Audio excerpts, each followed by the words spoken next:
Please welcome Roy Wood Jr., comedian, and Larry Platt, the Philadelphia Citizen co-founder.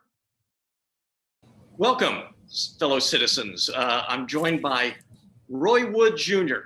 Roy, we are so happy to have you. Philly loves you. Hello. And we just looked at this hilarious clip of yours. And let's begin with, I'm just incredibly curious about your creative process. Were you like sitting at Applebee's one day and said, this is a great metaphor for America? Where did this stuff come from? No, well, so I worked food service for a long time. I did my years across the board at Shoney's and Golden Corral and Outback Steakhouse. And when you look at the process of just grievances and people having complaints, I was just trying to find a parallel because in America, everybody's complaining and Washington, D.C. is customer service. And so it's just, all right, what's the real world parallel to that? And it's the people at restaurants where you see someone complaining. Because when you look at what's happening now in the country, there's a lot of people policing other people's displeasure. There's people that are displeased, and then you have people telling the displeased how they should go about filing their grievances. And so to me, that's something that you don't see in any other scenarios in this country when people are complaining. And so a restaurant, I don't know, it just seemed like the most sensible thing. Because more often than not, when you're in public and somebody has a customer service grievance, you shut your mouth and you mind your business. Or you join them on the crusade. But you don't walk over and the only time it may happen is if somebody's being like legit rude to the waitress. And then someone goes, hey, man, don't talk to the waitress or the waiter like that. But that would be the equivalent of going, hey, you're being too mean to your congressman. Like, no, you're not. Right. And lay you into actually, them more. The way the audience reacts to when you say, someone needs to talk to a manager, because we all feel like there is no manager to talk to, right? It taps into our Correct. power. Correct. That's literally what's happening. It's like you're at Applebee's, you have to speak to a manager, and out walks a guy from AutoZone. It's like, I'm sorry, are you the manager of this Applebee's? I am right now. It's like, I don't think you're qualified to handle my grievances. Well, we'll look into it. We will open an investigation run by Applebee's employees. More importantly, the people you're complaining about will be in charge of the investigation. Right, which kind of sounds like the Justice Department these days. Could you imagine that? I mean, it's like if your girl was mad at you and then you said you would conduct an internal investigation into your own behavior. How do you think that's going to, whatever. I love that. I'm going to start trying to do that. Don't do that. If it works, that's sort of what Trump said. Well, if it works. I want to talk to you about, like, last year at Ideas We Steal, we had John Oliver, who, in a conversation with Ali Velshi, shied away from this notion that you embrace, which is comedy for social impact, comedy for social change. I've read you say that part of the mission of a comedian is to report on the state of things, and you've done that. You sort of like straddle the line between journalist and comedian, and that's purposeful on your part, isn't it? Yeah, I believe stand-up comedy is a form of journalism. I think you're either reporting on yourself and your feelings and your inner thoughts, or you're reporting on the world, as you see it. I think that comedy for the sake of informing is possible. Comedy in the form of activism and believing that this is the joke that's gonna change everything. In that regard, I do agree with John Oliver, because if you set out with that in mind, then I think your comedic intentions change, because now you're a funny activist. You're not a comedian, which to me, it's in the same grocery store, but it's different aisles, in my opinion, because I just think that when you're setting out with the belief that what I'm doing is for sure going to impact, You can't be sure of that. You can't bet on that. You can't guarantee that. We're still marching left and right for a lot of the same stuff that our parents and grandparents were marching for, And so when you think about, if I can inform you on what's happening, you didn't even know this was happening, and I can inform you on what's happening, and I can try to break it down in ways to make it make sense of why this is outrageous and why you should feel something about it, then hopefully you leave with, if nothing more, with the information. Yeah. How did you get to be this guy? I mean, when did comedy become the thing that is going to be me for you? Well, when you ask that, you mean stand-up in general, or where my comedy is now? Yeah, it's like how you became this comedian today. I mean, I know a little bit about your background growing up in Alabama, and I wonder if you can speak to the forces that shaped you and made you have this view of the world, which is really a unique view. Yeah, I don't know. I've always looked at myself as a guy that, was always close to the edge, in terms of just going the wrong way in life in general. And, my father was a journalist in the civil rights movement. He pretty much any shit show you could name from the 1950s through the 1970s. My father was there with a tape recorder, from Rhodesia to South Africa riots to black platoons with Vietnam. In Vietnam, he was an embedded reporter in Vietnam.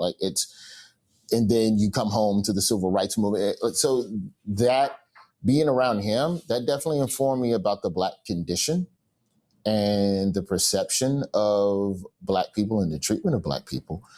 And I spent most of my 20s kind of oblivious to that. So when I was in college, I got arrested for stealing some jeans. And so that was part of oh, wait, maybe I should be doing something different with my life since I didn't go to jail for that. How can I contribute positively to the world? And, and that's when you start piecing together. When you look back, you realize all of the pieces were there. When I played baseball in high school, I rode the bench. So it was my job every day to heckle the opposing team. That was what I took pride in, was shouting the most insultuous things you could come up with across the grass at other teenagers. And I took pride in it. I spent time at school writing insults and writing jokes that I knew I was going to say that afternoon at the field.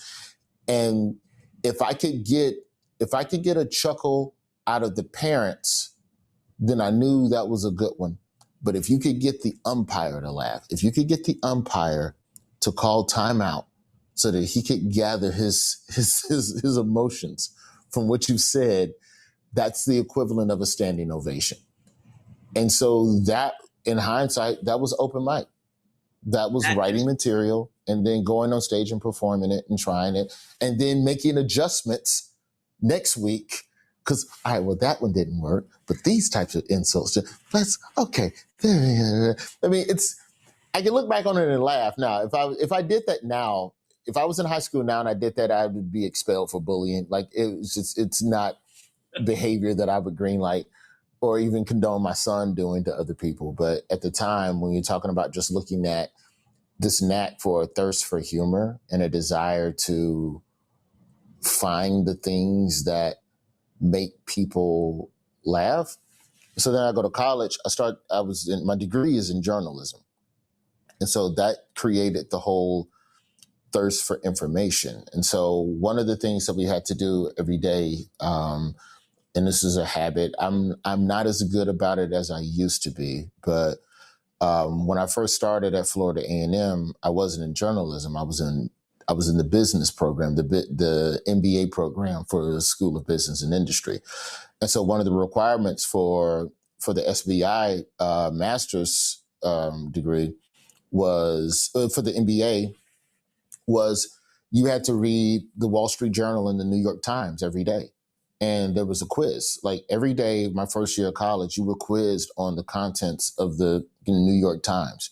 So at 18 years old, I'm 17, 18 years old, I'm every day I have to go get a New York Times and read it front to back, every page, because there's going to be a 10-question quiz on what the hell was going on in the paper. So it instantly, that's a habit that stayed with me. I mean, I get up in the morning and I peruse. I have 4 or 5 of my journalism websites. You know, I have my 2 national sites. I have 2 local sites.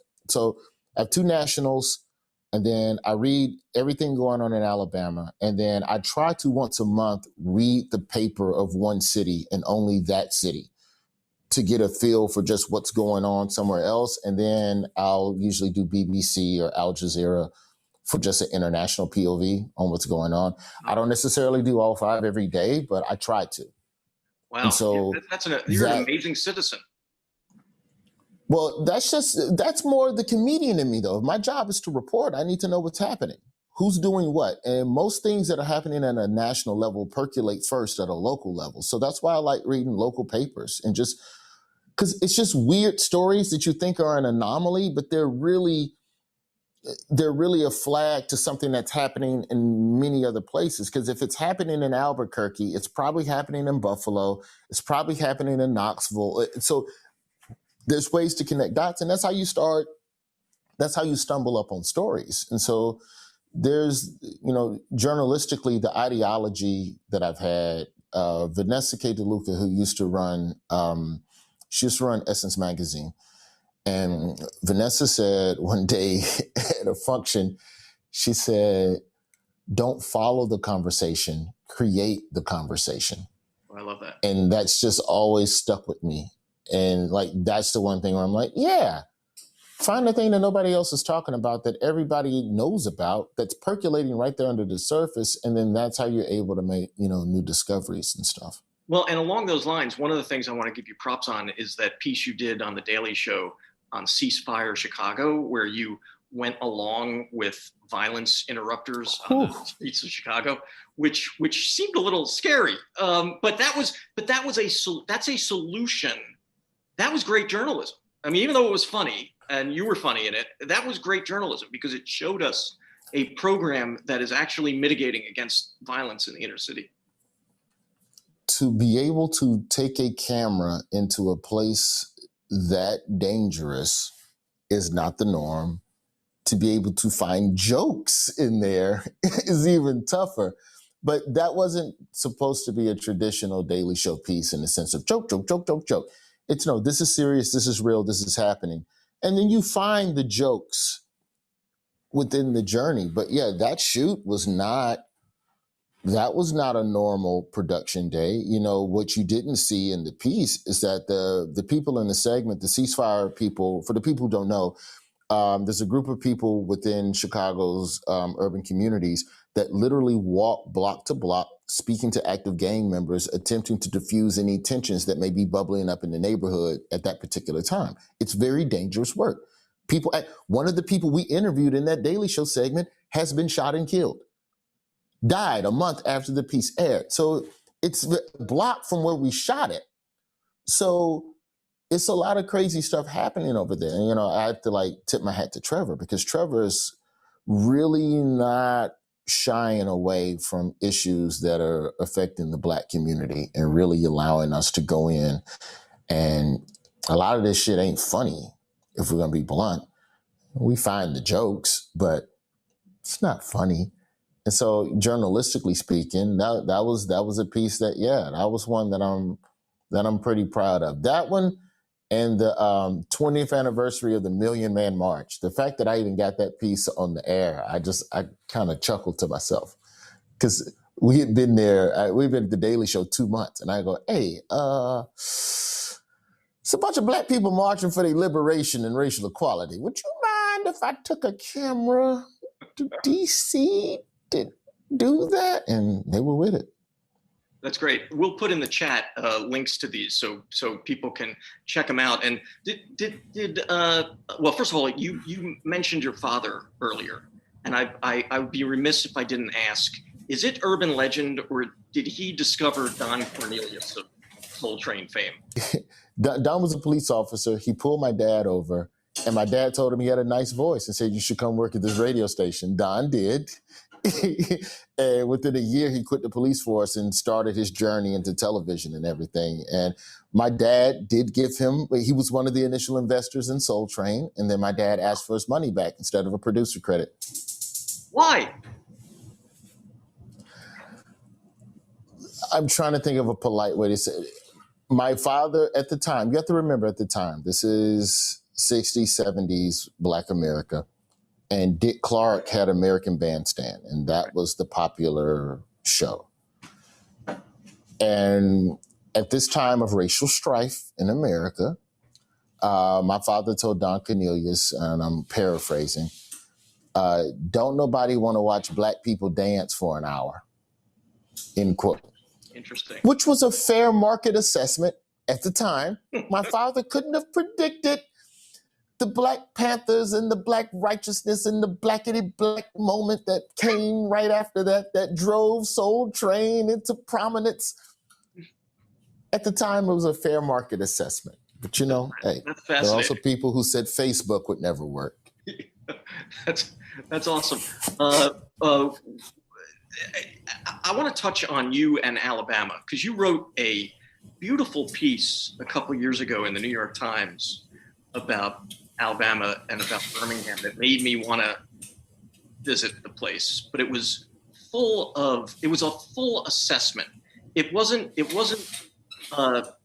travel hype. It was, and you had this thesis that Alabama is always in the process of putting out racial embers, and that is history in real time.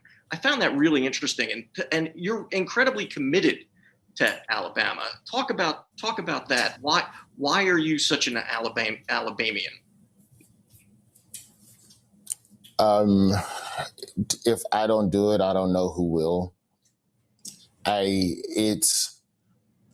If I'm being honest, my love for Alabama is more of a burden than rooted in pride. Of course, pride is the end result, but it's looking at the state of Alabama and the people who live there and the people who deserve more and going, all right, well, how do we fix this? And then you start making a list of things that could help make XYZ better.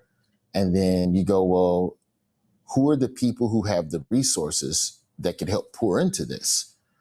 And then you look at the list and you have to put yourself on the list, because Alabama is one of those places where its problems are only going to be solved from within. No one outside of Alabama cares enough about Alabama to give Alabama the things it needs to stop being Alabama.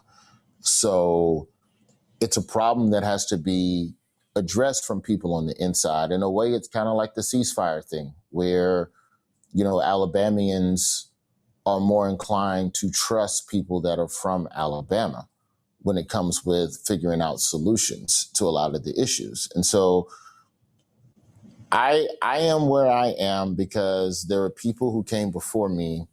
And I've said this on the record a number of times, but comedian Ricky Smiley, who now hosts a nationally syndicated radio show, who took over for Tom Joyner when Tom retired. Ricky's always been a very prominent comedian, and he's from Birmingham. And so I remember in college watching BET's Comic View and seeing him on TV go, Alabama, and he would throw up an A. That's the A for it. It doesn't look like an A, but it did. At the time, that was, I cannot explain to you the pride of seeing somebody that was from 3 freeway exits up from me in the same city on cable. And just that was enough for me to go, oh, I can make it from here. It's one of those things where I have to take a deep sigh and go, all right, it's my responsibility. Because there's nobody. So I did, we did, I shot a sitcom pilot for Comedy Central in Birmingham. And I have to take hats off to Comedy Central for this because, they were very cool about shooting in a very atypical location. And, we staffed 90 people. Of those 90, about 60 or 70 were, about 60 of them, of the 90, were Alabama residents. Of the people we casted, half of those people were either Alabama residents or from the state of Alabama. And you talk about representation, those things, that's the type of stuff that matters. When you can see that these things that happen other places could happen right here, then it makes the rest of the world reachable. And so that's really the best I can do. I don't have enough money to pour into a bunch of programs. I'm not Charles Barkley or whoever played football for Dick Saban last year. Like, I don't have that level of influence, but I can just show you what's possible, created and made by people that are from here. And, if you can give people that sense of pride, the most dangerous thing you could be is somebody who believes in themselves. And so I think that's my goal when it comes to me in Alabama. You mentioned the sitcom. It's based, going back now to what you said earlier, it's based on a relationship you had with a probation officer back when you got... Yeah, from the jeans I stole. From the jeans. Yeah, what was up with the jeans, by the way? They must have been really fly jeans. They were nice jeans. They were nice jeans, Larry. All right. It's Tommy Hilfiger, 1998. That's top shelf shit in 98. Don't laugh. If you wore Tommy jeans now, people would laugh their ass off at you. I think that the criminal justice system and the way we explore it has always been through the lens of cops catching criminals, lawyers putting them away, or jailers keeping them in a box. And when the truth is that there's more people, statistically, there are more people on probation than in prison. So when we talk about this concept of recidivism, a lot of that comes from probation in the courts. And so I just wanted to explore what that world looks like when you have a probation officer that actually gives a damn. Because there's a few out there. I looked up and got one. Yeah, I looked up and got one, but there's a lot of people that don't. And so that within that is truth and comedy. And a little bit of broccoli on the pizza. Like, it's not going to be, I'm here to tell you about in jail and stop putting people in jail. Like, no, this is a show about a dude who does a thing and he helps people. Is Philly still in the running for your next live comedy special? I read somewhere that Philly was on the short list. Yeah, it was San Fran, Philly, and DC. And that still stands. I've always had a great time in Philadelphia. I played Philadelphia since I was in MC. I have to give a shout out. RIP to the Laugh House on South Street. Right. That's where I cut my teeth originally. Sprinkled a little bit over at Helium. I work the Funny Bone for the most part now. But, I can take you back 02, 03, driving up to South Street and staying right over there off Penn's Landing at the lovely hotels and eating Lorenzo's at 3 a.m. Well, I won't say drunk. I would just say very happy. I was very happy on South Street at 3 a.m. But yeah, for sure still in the running. It's always been a great time. It's always been great audiences. Philly is just 1,000% love. And I really do want to pull up there and do something that we can get on tape and, immortalize it in history. Well, we will start a petition to beat out San Francisco and whoever else is in the running, because we want to bring you here. Well, I can tell you now, it's going to be a while. There ain't going to be no indoor shows for a minute. Yeah. When Biden take this thing over, Biden might shut down America till 2024. He might just... That's what Biden should do. Biden should just shut down America for 4 years and then just sleep. Ain't nothing to check on. Ain't nobody going nowhere. That's a funny but depressing thought at the same time. Yes, it is. Roy, I can't thank you enough. Philly loves you, and we'd love to have you here live whenever that happens. Thank you so much for joining us.